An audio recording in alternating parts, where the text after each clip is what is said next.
This is the post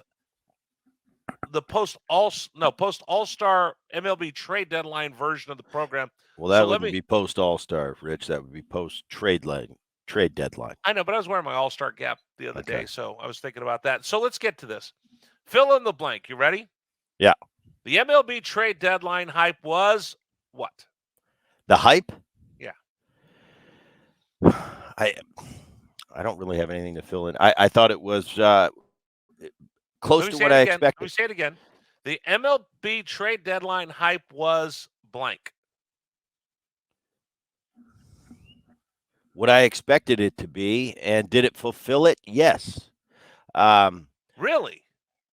yeah. I mean, what did you want? We knew Otani wasn't going anywhere. They No, pretty no, much. that was part of the hype. That was the early hype of Yeah, Otani, it was the Otani, early Otani. type. But as soon as they made a move for Giolito from the White Sox, and then added Crone and Grichuk from the Colorado Rockies, that immediately told you we're buyers. Right. And what we're saying about Otani is true. We are not selling. Now, they came out 4 days before and said Otani's not going to be a trade piece. We're going the other way. Now, sometimes you can believe that or not believe that, and you've got 4 days. If they would have gone 0-4 and then put Otani on the market, that wouldn't have surprised me. But as soon as they started adding pieces, as soon as Giolito was traded, I said, no, they're committed to this. They're committed. So, so we knew Otani was going nowhere. The big tickets for me, I was interested in the Cubs because they could have easily dismantled. They didn't. Right. They've been playing really well, by the way. I think they're 3.5 games out in the wild card. Those were the question marks for me. What were the Mariners going to do? Were they going to sell? I was hoping not, because the key to their team right now and their strength is definitely those young pitchers they have under control. That bullpen as well. But it was teams like the Mariners, the Angels, the Chicago Cubs. Um, those are the teams I was interested in. I was interested in the Yankees. They ended up not doing much. They got a reliever from the Chicago White Sox, um, Middleton, but that's all they did. And I'm sure in New York today, because it is New York and it is what it is. The Rangers were the big winners for me in all this. I look at all the teams, Rich, across the board, and there were a lot of moves made. But what moves by which teams made you go, that's a difference maker? So who And won one the so one who team, won so the what rain, the team what Rangers, the trade Rangers, the Rangers. they won the pennant with these trades? They changed their team the most. I think they have the number one offense in baseball across the board. The only a distant second is the Atlanta Braves, and they're impressive, but they're the best team in baseball. But across the board, offensively, Rangers are the best team. Evaldi's had a great year. Gray has stepped up uh, to have a great year. They pitch pretty much middle of the pack. But you added a Scherzer, and I know he's not having his best year. He's got a 4 ERA, which he hasn't had in a long time. You add a Montgomery from the St. Louis Cardinals, who's having another great year. Originally from the Yankees 2 years ago, they traded to the St. Louis Cardinals. You added two top line pitchers, and with Scherzer, to me, still a difference maker down the stretch. He's getting older. Um, rough time with the Mets this year. A lot of chaos going on. Did this shoot enough adrenaline into his system to really make a big push down the line? I think so. For me, the Rangers clearly um, made the biggest impact changed their team the most, in my opinion. Now the Okay, Houston wait a Astros, minute. they Stop get for a it. second. Stop for a Go second. ahead. Did they make the biggest impact by default because nobody else did, or were they the most bold? Well, they were the most bold. They got two frontline starting pitchers. Nobody else did that. Houston Astros brought back an old friend, Justin Verlander, going to be a first ballot Hall of Famer, now in his 40s. Was that enough to breathe that life back into that Houston? It's like the big brother's coming home. For me, I look at a Justin Verlander. He's kind of the big brother on that Houston Astro team that's been so good for the last 5, 6, 7 years. He goes away, and now all of a sudden you bring him back at the trade deadline. And that's got to be a pretty big deal for that group of guys who have played together so long. Like, they lose the big boy, and then all of a sudden he comes back. Yes, he's pitching pretty good right now. So So how much that's going to be a big one for Houston. Who throughout the whole year, Rich, with everything's gone on, Houston's always been, in my mind, still the team to beat over there in the right? American League. They're not what they were a year ago. They've had some injuries. They've been beat up this year. Altuve in and out. Uh, Alvarez, who was probably the runner-up MVP a year ago, or in the mix. He's been hurt a lot. He's back. So I don't know. Bringing Verlander home to an already formidable starting rotation. Valdez just pitched a no-hitter a couple days ago, and their bullpen is tremendous. Tops in baseball. Not the top, but right there with the elite. That's another difference maker, I think, right there. Just All adding right, Verlander. we had talked about this. The charge you get when your team goes out and makes a deal. So how are they feeling right now in Anaheim's clubhouse, Houston's clubhouse? How are they feeling in Texas's clubhouse? Anaheim's clubhouse probably was the biggest surprise clubhouse because they probably were in no man's land. They didn't know what they were going to do. We're going, we're not playing. We're not really creating that atmosphere where, it's clear cut. You've got to add to this ball club more championship caliber team. They're not. So I would say they're the most pleased making that decision of, first of all, you're not going to lose Shohei. Trout's coming back. And you just added Giolito to a staff went from okay to pretty good now. So I'd say they're the most excited because they didn't know they could have been a seller and Shohei could be out the door right now. They went from that to no, we're buyers and we're making a run. As players, without a doubt, that is the happiest clubhouse. Rangers probably expected something like this. Houston has to be relieved because they saw what Texas did Right. to try to give them some space. And Houston turned around and said, "Oh yeah, all right, let's go get Verlander, bring him back." So I got to imagine Houston, a little bit of a dip when you see, oh geez, look what they just went and got Montgomery and Scherzer. Oh yeah, counterpoint, we'll just bring Verlander back. Right. Exactly.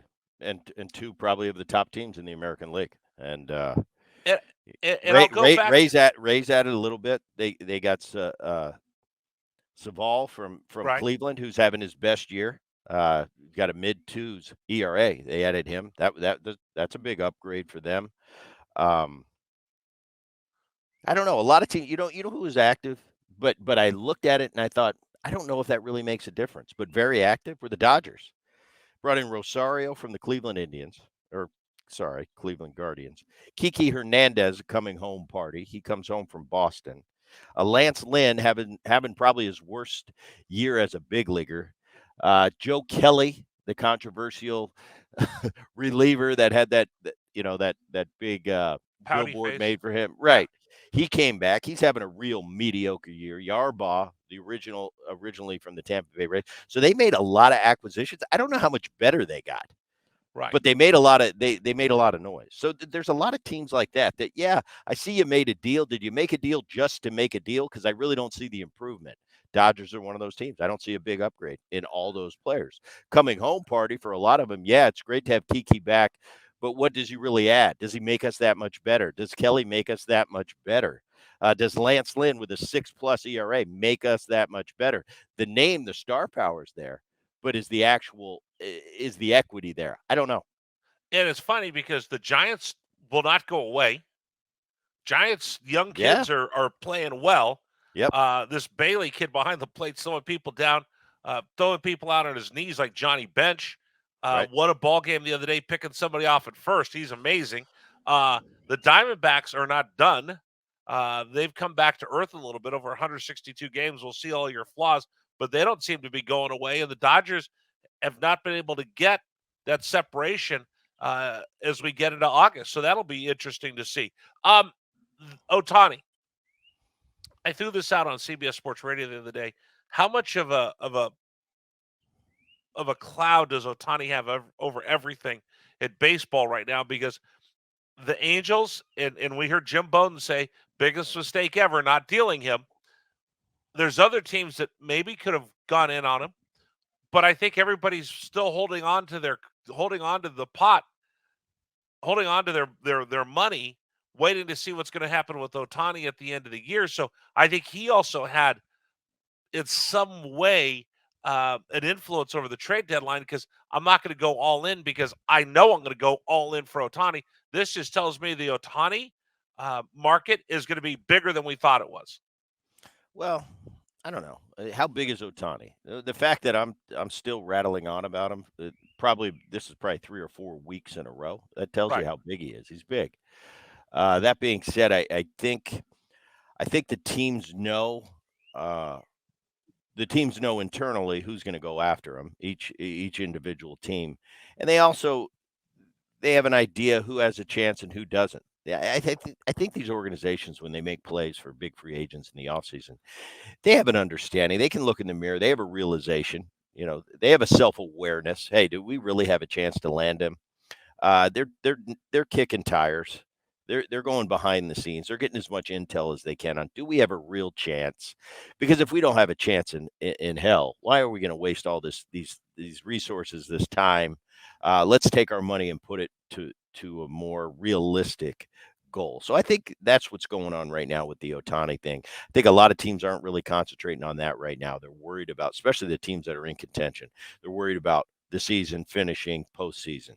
I think the Ohtani sweepstakes, once we get to the postseason and the teams that aren't there that are in the Ohtani sweepstakes, now they'll start prepping for the offseason. But until then, I think everybody's pretty much focused on down the stretch and getting to that postseason. I think they But yeah, are. I think they are, Brett. But, we had every talking head saying that Ohtani was going to get dealt, except for you.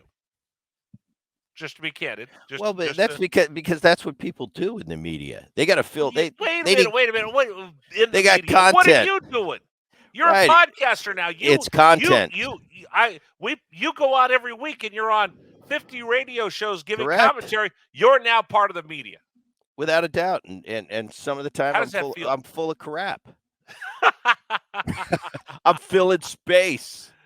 It doesn't mean what I say. I don't think there's truth behind it. But I mean, how long are we going to talk about Ohtani? Ohtani's you got to say that. Hold on, stop. You got to say that correctly. What you're saying, you believe in what you say. I believe. Oh, anytime I'm talking, yes. Yeah. You just said what I feel is crap, and I'm filling space. No. Will you say you got to fill space? No, I get you're creating content, but you're not just making stuff up. Of course not. I'm not making stuff up. But if it wasn't about content, I wouldn't still be talking about Ohtani. I've said everything you can say about Ohtani. Everybody out there knows. It's part of your job now. Everybody out there knows how I feel. I give you my take on what I think's going on. But the fact that we're still talking about him, it's like, how many times can I reiterate? I don't know how good it's a game changer. I've never seen anything like him. That is find true. Somebody more interesting to talk about, because there is nobody more interesting to talk about than him. There's nobody more interesting. He's again, so good, and he continues to just do what he does. I mean, we haven't talked about this, I don't think. Probably a week or 10 days ago, he's got a doubleheader. He pitches a shutout, 9-inning shutout, plays the second game, and hits 2 homers. This is why wouldn't I talk about him? This is ridiculous stuff. You don't do it. This is a little league game. Ohtani's getting a Slurpee and a soft pretzel with his buddies. He's going to the roller skating rink after he plays. This is what we're dealing with right now.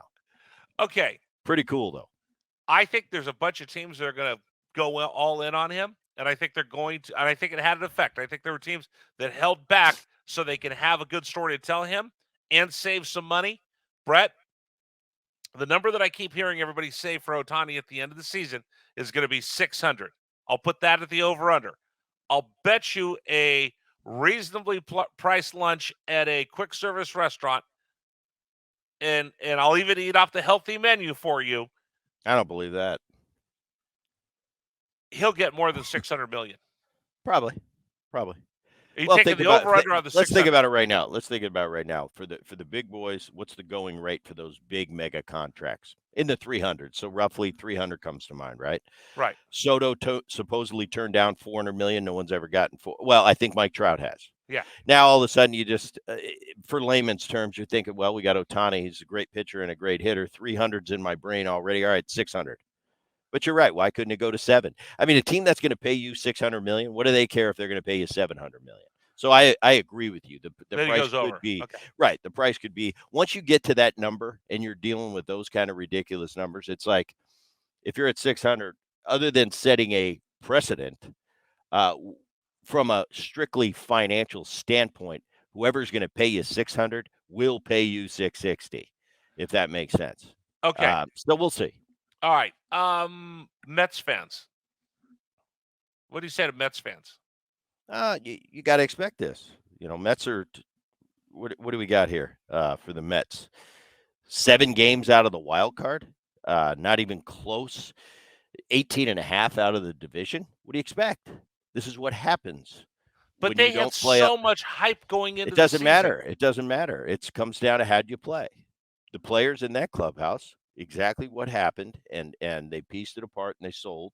Which if I'm a if I'm a Mets fan long term, I'm happy. That's exactly what they needed to do. The players didn't play up to the hype. Therefore, this is what happens. You sell. And the Mets sold, and it's what they should have done. And if you're a Mets fan, doesn't mean you have to be happy because you're having a rough season. But you should also you should be happy thinking, all right, we sold when we needed to sell. Let's start planning for next year because this year's over. But that's what And the Mets always say. Wait till next year. Wait till next year. well, I'm not a Mets fan, so I don't have to worry about it. What went wrong? What didn't work? I don't know. I look at the Padres, another team to this point. Padres aren't completely out of it, but I mean they've played very lackluster and very underachieving. It's them and the Mets, the two Right. probably most disappointing Uninspired. teams. And I watched the Padres play because they're in my backyard. I like the Padres. I like the personnel. I like that they pitch better than I thought they were going to pitch. They're Uh, inspired. They look like on they're having paper, fun. on paper, they have the best lineup in the game. Period. But on paper, doesn't matter. There's something missing, Rich. There's something missing with that Padres team. I don't know what it is. I'm not. I'm not with them in that clubhouse. I'm not on the ground with them. But I've been on teams that there's a culture problem. Something's amiss in that clubhouse. And I don't know what it is, but there's no reason the Padres are where they are right now in the standings. There's no reason for them to be 8.5 games out of a I'd call it, because it's been such a great division for so long, a down year for the National League West. They're 8.5 games behind the LA Dodgers. They're not 8.5 games talent wise. I'd They're say supposed to be better. they're more talented than the Dodgers, yet they're 8.5 games back. There's something going on that's off. From a personnel standpoint, I don't know what it is. I can't speak to it because I don't have any firsthand knowledge of what the problem is, but there's a problem. Something's off. When people ask me what's wrong with the Padres, are they talented? I said they're as talented as anybody out there. What's wrong? I don't know. Something's off with that team. Something's Can you off, have and too? I don't know what it is because I'm not on the inside. Can you have too much? Can you have too much talent? Sure. Can you have too many superstars? You can have too many superstars, and especially young superstars. These kids are young. They're 22, 23, 24 years old, these stars. I think about to when I was 22, 23, 24. I knew everything, but I knew nothing. And I'm not saying that's a problem. I don't know any of these guys individually. I don't know them on a personal basis, but something's off. A Okay. team with that much talent doesn't play this mediocre. So, what's the best division of baseball? Without a doubt, the American League East. You've got 5 teams still in it. What other division can claim that? You got 5 teams legitimately in postseason. The Yankees are the farthest out. They're 3.5 out of the wild card. They're in last place in the division, but all 5 teams are in play for the postseason. So, to me, that's the best team. Tampa, Toronto, Boston to me they're okay. Baltimore, they've got the best. They've got the second best record in baseball, the best record in the American League. And I look at them, and if I take my crystal ball out, I don't think they have enough to win a World Series. I just don't. They pitch in the middle of the pack. They hit in the middle of the pack. I think their intangibles are elite. the chemistry is elite, and you get that a lot with a lot of young players that are growing up together and becoming legitimate big league players together. They don't know what they're not. They don't know what they're supposed to know. Correct. That chemistry can be great, and it's a tool out there. It's not all about talent. There is an X factor, and the Baltimore Orioles have that X factor right now. But when push comes to shove, you got to get through 4 rounds to win a World Series nowadays. I'm not a Baltimore believer they can do that. I think in the coming years, in the near future, yes. But right now, I look at that team. They just don't pitch. They don't pitch good enough. Their bullpen's really good. Starting pitching's okay. Offense is pretty good, but not by no means in the category of the elite offensive team. So taking nothing away from them. Bottom line is sometimes it's magic. Bottom line is Bottom line is they get the best record in the American League, and kudos to them, and my hat's off to them. But you ask me long term, they're not in my top 3 or 4 to win a World Series right now. Did you notice when he was saying all these nice things about the Orioles, the birds start chirping, and then as soon as you say, I don't think they have a shot, the birds went away? Yeah. There's something magic about the birds this year.